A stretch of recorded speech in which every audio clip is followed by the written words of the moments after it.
Katarantaduhan niyang Book of Enoch na yan. Tapon mo pa sa basurahan niyang gago na yan. May gumawang gago niyan. Ang maniwala diyan gago rin. Ang maniwala diyan gago rin. Alam po ba natin kung ano ang isa sa mga aklat na nasa loob ng Dead Sea Scrolls Bible na ito?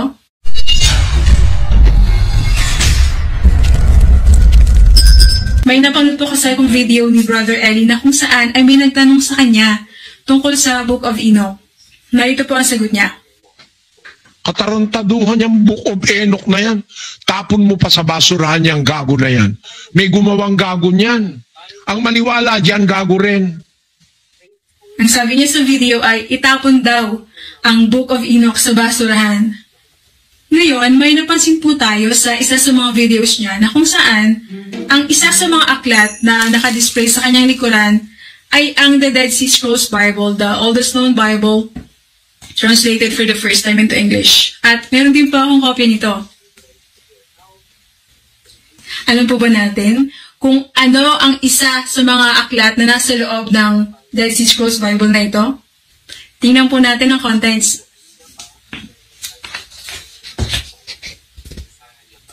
Nasa page 480 po ng book na ito, ang Book of Enoch. Ayan, nakikita po ninyo sa inyong screen ngayon.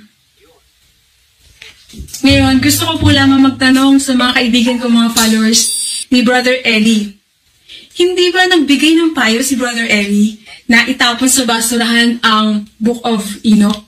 Ang tanong, bakit hindi itinapon ni Brother Eli yung book na nasa likuran niya kung saan naroon din yung Book of Enoch? O di kaya punitin mo lang yung parteng yun? Ulitin po natin yung sinabi ni Brother Eli sa kanyang video. Katarantaduhan niyang Book of Enoch na yan. Tapon mo pa sa basurahan niyang gago na yan. May gumawang gago niyan. Ang maniwala diyan gago rin.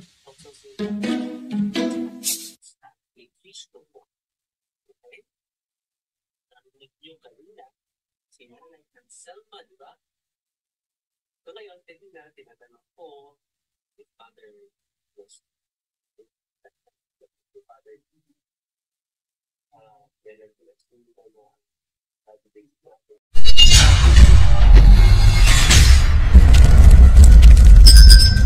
Kapatid, kindly follow the Facebook page and YouTube channel Mr. 721 Catholic po. Marami tayong matutunan na mga magandang bagay. God bless.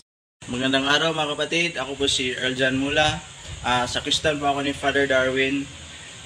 Ini-invite ko po kayo na mag-follow and subscribe sa YouTube channel ni Mr. 721 Catholic. God bless po.